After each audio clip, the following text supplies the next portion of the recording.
I'm resident of Collinwood for YouTube. Joel Sands. It's my buddy Patrick McCray. It's my buddy Gordon Dymowski.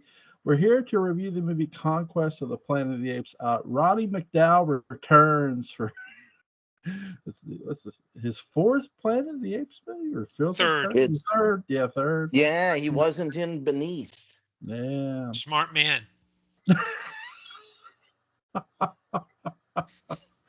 Oh my god! But this movie, every time I go back and watch it, you know what movie it almost reminds me of is Death Wish 3. At least the action sequences. There's a lot of gunplay in this, which I enjoy the hell out of.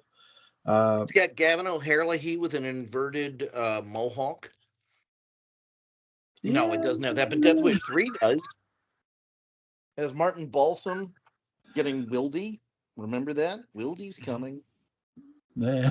And Marina Sirtis in the sort of dignified part that made her absolutely fine with anything Deanna Troi had to do. I was pleasantly, when I went back to watch this, I was pleasantly surprised to see Ricardo Montalban in this a bit, which was nice. He was in the last movie. Yeah. I know, but it's nice to see him return. It is nice to see him return. So you've gotten over your hatred of Ricardo Montalban at last. Oh, not according to the Facebook messages he's sending me. What's he saying? Ricardo, Spy Kids 3D is what you deserved. Did you say? You said that, Jewel. We all heard you. 3D? Yeah, Spy Kids 3D. That's actually a good one. It's very underrated. I'll tell you this: there's movies, no matter what, depending on what movie you have, no matter what you put them in, 3D or 2D, they're in 3D. It does not matter. Jason, let's see, Friday the 13th. What is it? Part 3 has that issue. Okay. Yeah. Trust me, I own the Blu-ray.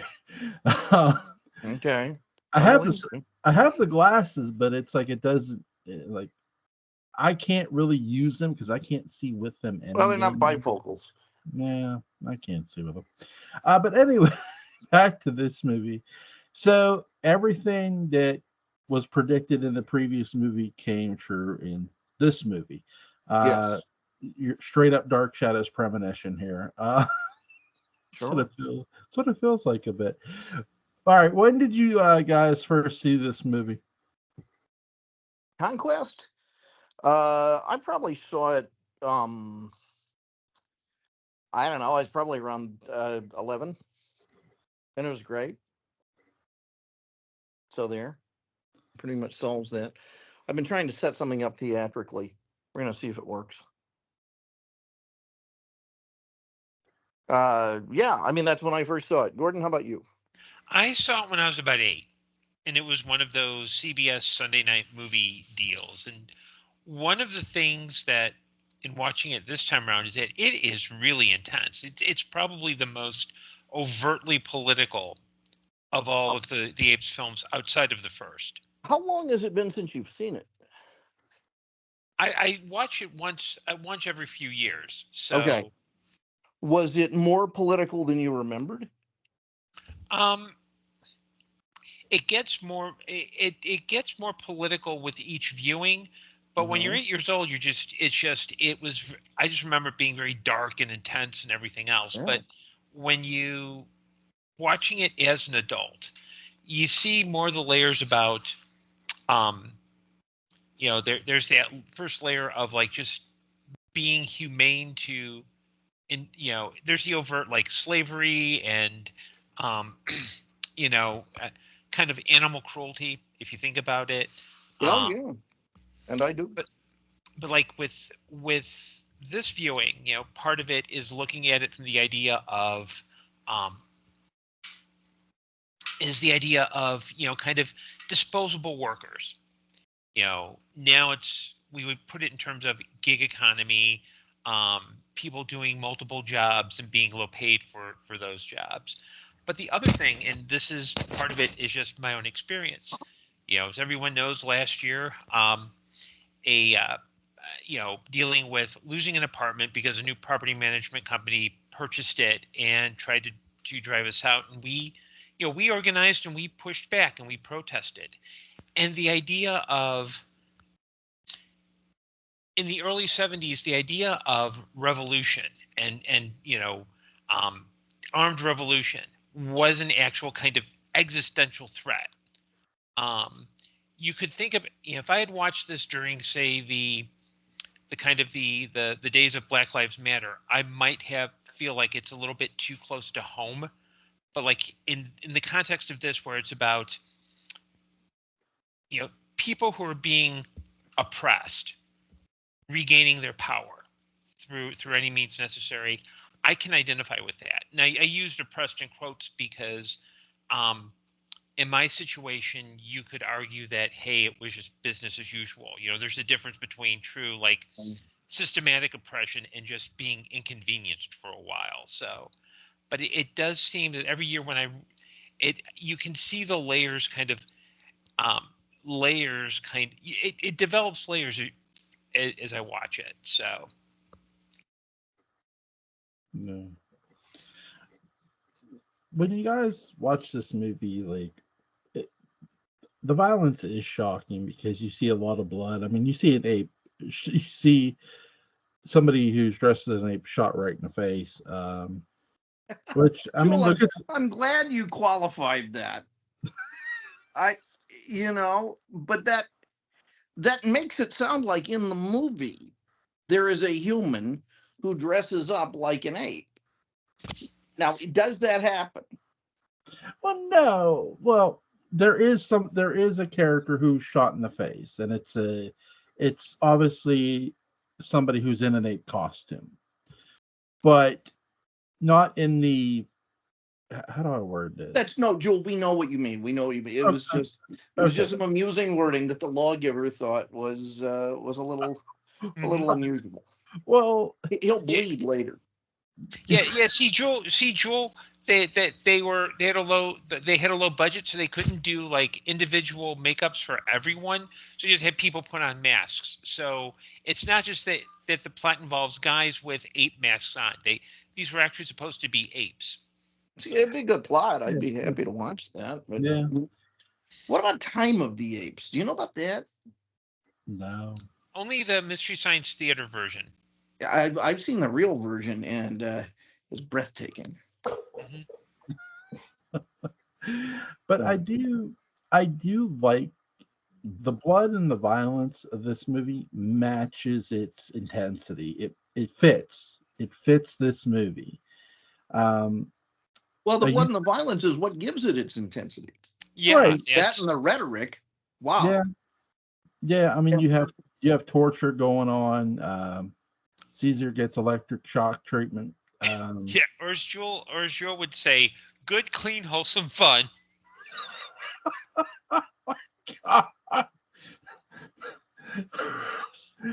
Yeah, like yeah. I mean, like, I wouldn't.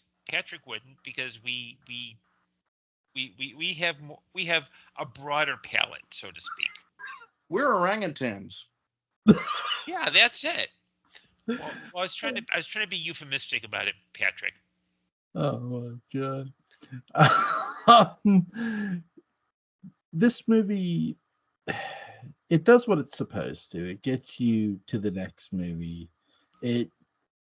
Everything that was said in the previous movie about the plague of the dogs and the cats comes to true. And what we learned in this movie is that the Cornelius, Kim Hunter's characters, their spaceship, they brought it with them, the disease that killed the dogs and cats.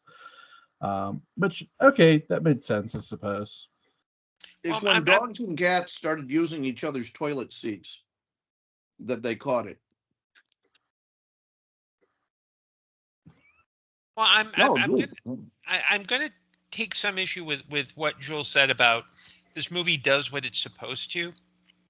Because yes, it does, but you have to keep in mind this movie, I think, it's my second favorite Planet of the Apes movie besides the original. And I think it really captures the spirit of the early 70s, because at that point in 73, you had Nixon stuff, you had Watergate, you had Vietnam, you had, I think Kent State had already happened by then. So you had a lot of tumultuousness in the culture.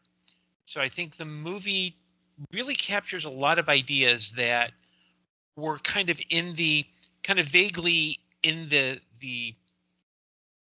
in the national consciousness. Zeitgeist. That's the word I'm looking for. Jawohl. Yeah, thanks, Joel, for making me forget Zeitgeist. I blame you. Much like, in my opinion, the Leviathan arc in Dark Shadows captures some of that weird late 60s paranoia Nixon feeling in the Zeitgeist.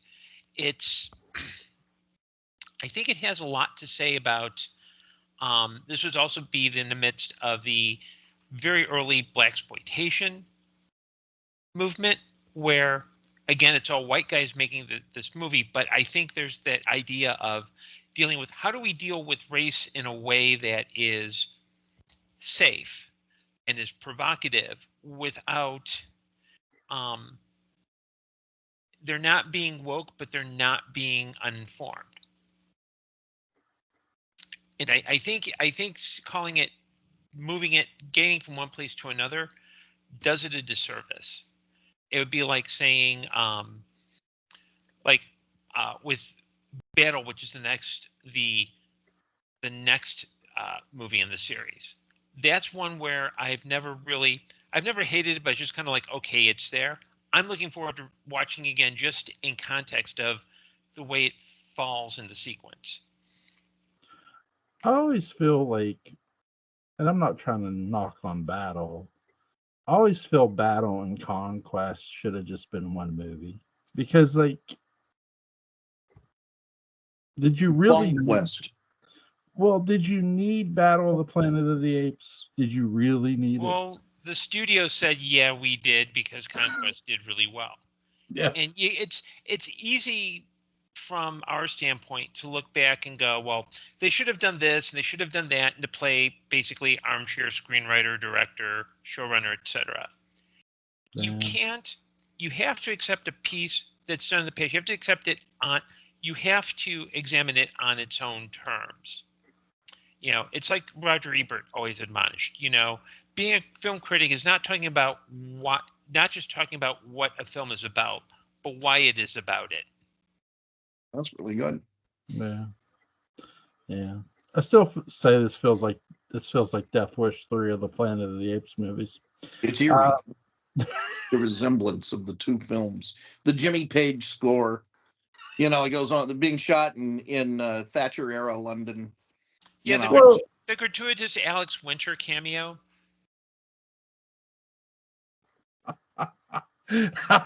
Well, if you want some Jimmy Page like synthesizer rift, I don't. 3 has it, but it's more in 2 in Death Wish 2 than it is in 3. It is. Now, Gordon, something I'm noticing here is that if we remove Planet of the Apes, which of course is not a sequel, except it sort of is a sequel to Battle. Crazy. Right. If you remove that, it seems that we're dealing with kind of a bell curve. Right. And that the further you get, that C is at the top of the bell curve. And then as you move away, things become a little less interesting. E is actually, you know, we eliminate D. We don't even worry about that. And then we've got, you know, the B's. So it's kind of one of these. Mm-hmm. Yeah, like I haven't seen Battle in a while, so I want to reapproach it. It's terrible. It's unwatchable. Let's watch it. It's really bad. I've never made it through all of Battle in one sitting, ever. I remember seeing it entirely. I remember seeing it through once as a kid because I remember the opening scene and I remember the closing scene. I don't remember anything in between.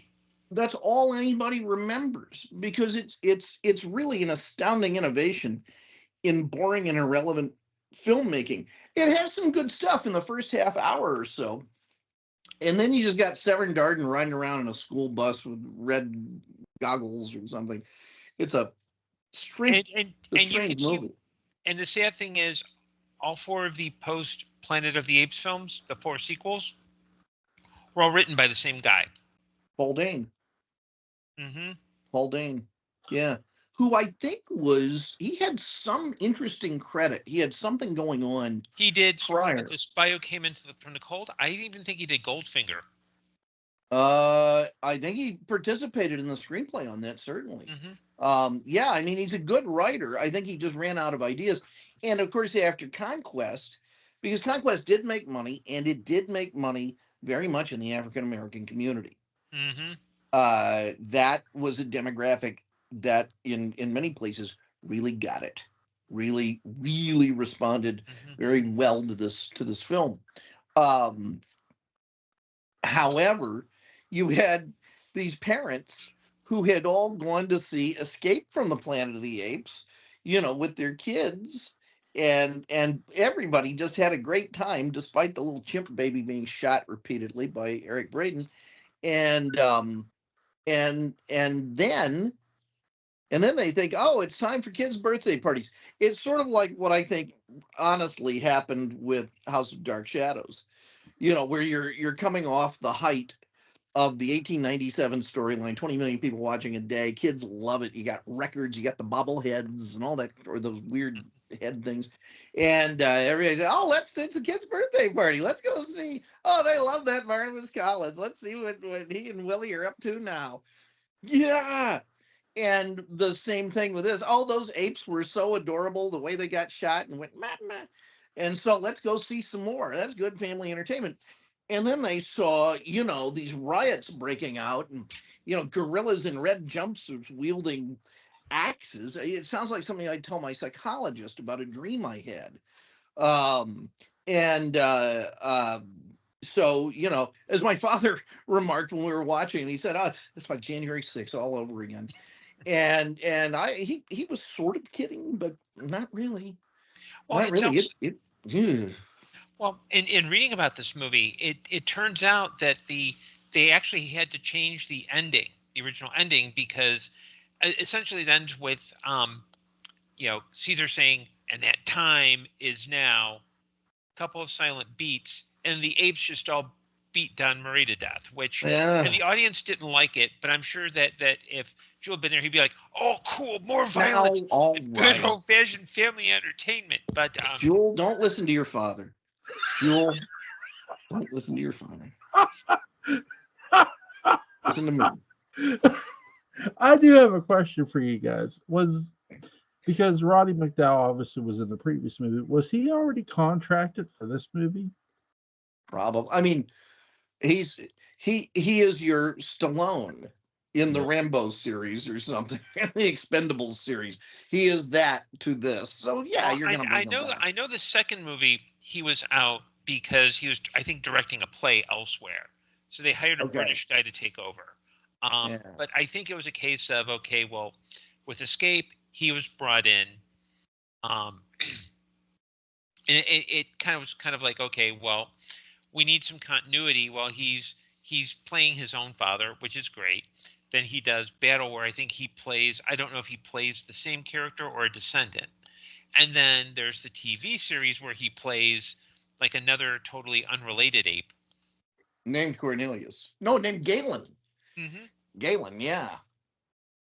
Interesting choice of names. So yeah, I think he's his son. Because it's McDonald's brother or cousin or something like that, who's the school teacher in this, and they talk about, oh, how fine your brother was and stuff like that. If you break the lawgiver, Lincoln, I swear to God, I got a sacred scroll for you. But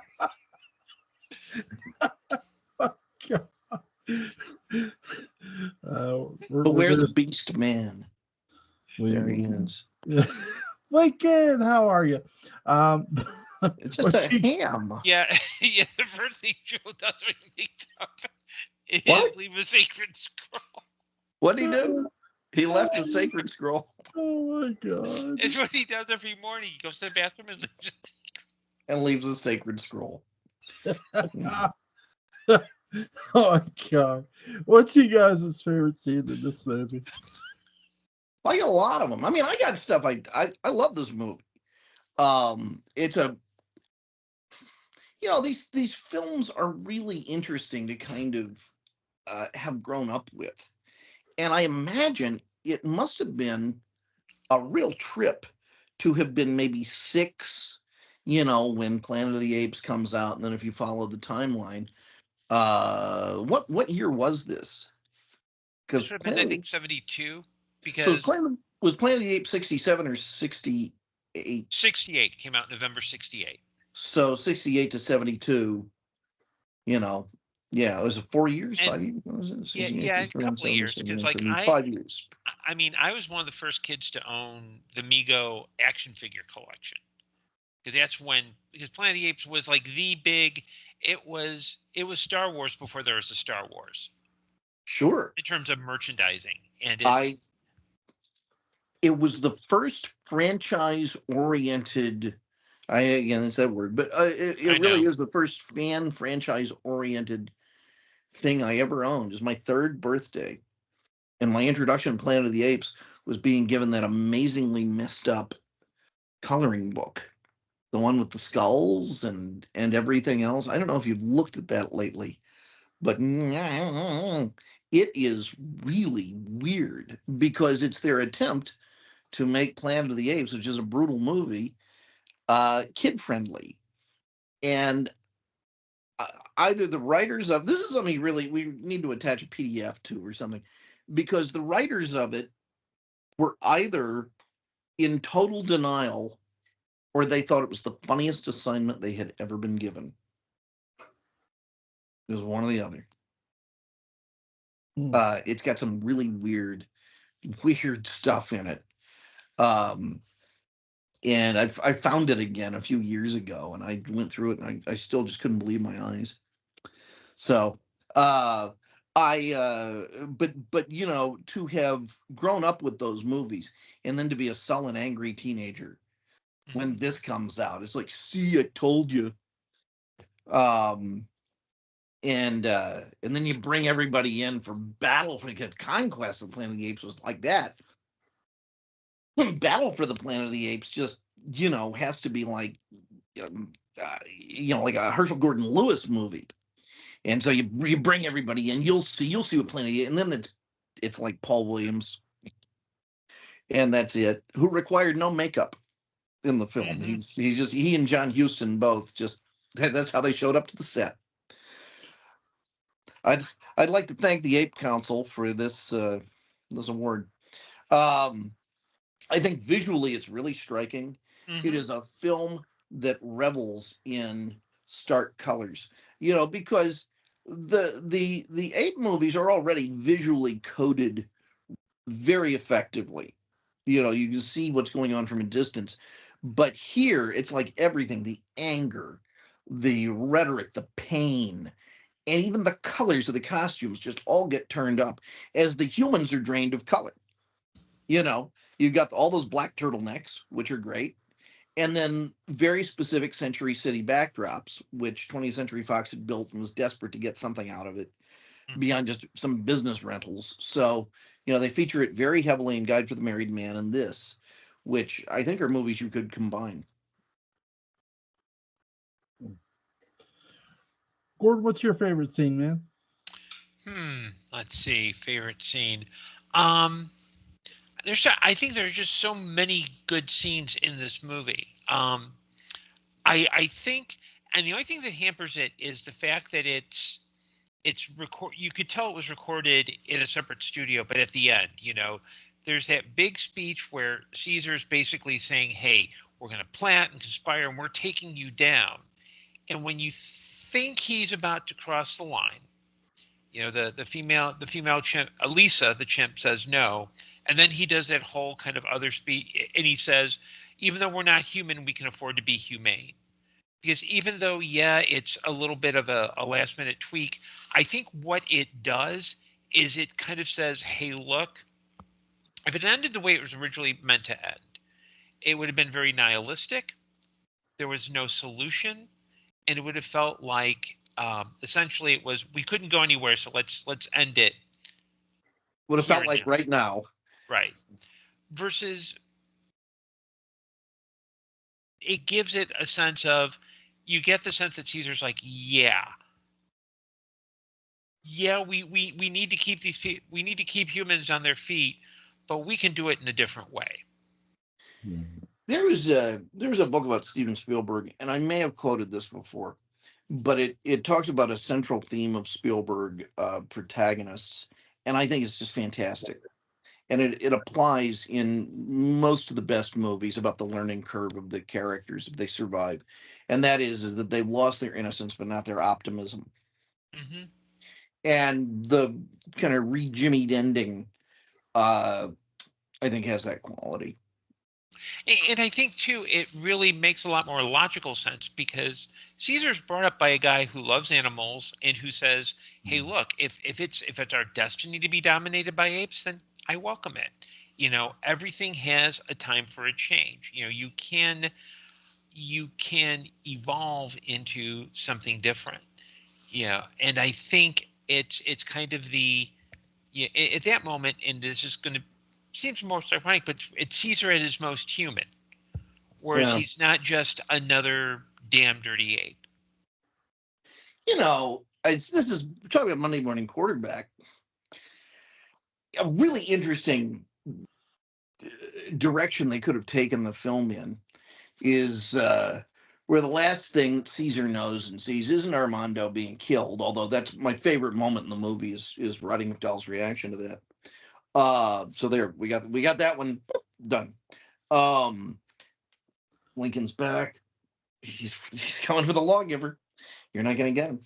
Well, I was thinking if all you know Caesar knows is that Armando is being tortured to death, that that's what he thinks. And, maybe even when he's taken in and put on the rack, he said, your buddy Armando didn't survive this. Maybe you will. Really ticking him off. But we find that, as Caesar's giving his big speech, Armando has actually managed to survive. And, and the apes have all these, humans that they've rounded up, even the ones in cells, and they've shoved them down. And Caesar sees that Armando's one of them. And he doesn't go Armando or anything like that. But it's like they just have this moment, and that's what gets Caesar to say, "But," because it's WWAD. What would Armando do? Mm-hmm. Now here's the cool thing: by the time we get to the battle for the Planet of the Apes, Armando has survived. He's older. He's like 10, 15, 20 years older, and Armando has basically been charged like Jakar with being this moral center. But Caesar can't let anyone see him. Caesar can't let anyone know that, their moral guidance is coming from a human. And that could potentially be at Armando's insistence. That, that they will never listen to anything if they know it's from me. So they have to think it's from you or for something like that. And Caesar invents this figure that he calls the lawgiver. And the great irony is that the lawgiver, who we find out, at some point, with the statue, what was the lawgiver's name? The lawgiver's name was Armando. And then, it sort of closes in on the eye of the statue, and it pulls out, and it's on Ricardo Montalban, in this cave, kind of in hiding. I don't know. That's my fan fiction for the night. I think it's pretty good. Yeah, I think it's a great idea. Nice. I'm trying to think if I have any questions for you guys. I don't have any questions left. Is there anything you guys want to add? I'm looking forward to talking about Battle. I really am. Yeah, because Battle is not one of my favorites. I haven't seen it in years, so I'm willing to at least watch it to see. Sure. See if I think if I still think it's total trash, or if I can find something redeemable about it. It's gonna make you really like Beneath the Valley of the Ultra Apes by comparison. But only by comparison. You're gonna really like it. I have a better idea.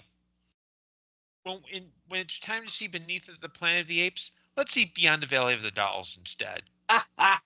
Joel, you'll love it. So we're gonna do a revisited tour. No, he's kidding, Joel. He's kidding. I mean, you're safe. I'm good for it. I mean, I'm just. No, but I'll tell you the Russ Meyer movie that I want to see Joel watch is Faster Pussycat Kill Kill. Oh yes. Oh because, yes. Joel, I swear to God, that movie has everything you like. It really does. It was actually on Turner Classic Movies a couple years back. Actually, the person who it was when what's the guy's name? I'm gonna kick myself. Who he was still alive, but the person who was co-hosting was You're not the guy who was co-hosting was Rob Zombie. And he was introducing the film. God, I didn't know who you were talking about there for a moment. And Faster Pussycat you can find it free on YouTube. Yeah. I'll give it a. When do you guys want to cover that? Obviously, after let's get through these ape things first. Yeah. We gotta get through the ape stuff, and then what are we doing with Butch? These damn monkey movies. What's that thing with Butch that we're doing? Oh, we're Saturday. doing House on Haunted Hill. Yeah, we're doing both the original and the remake. Okay, gentlemen, I must bid you good night. Good night, guys. Take care.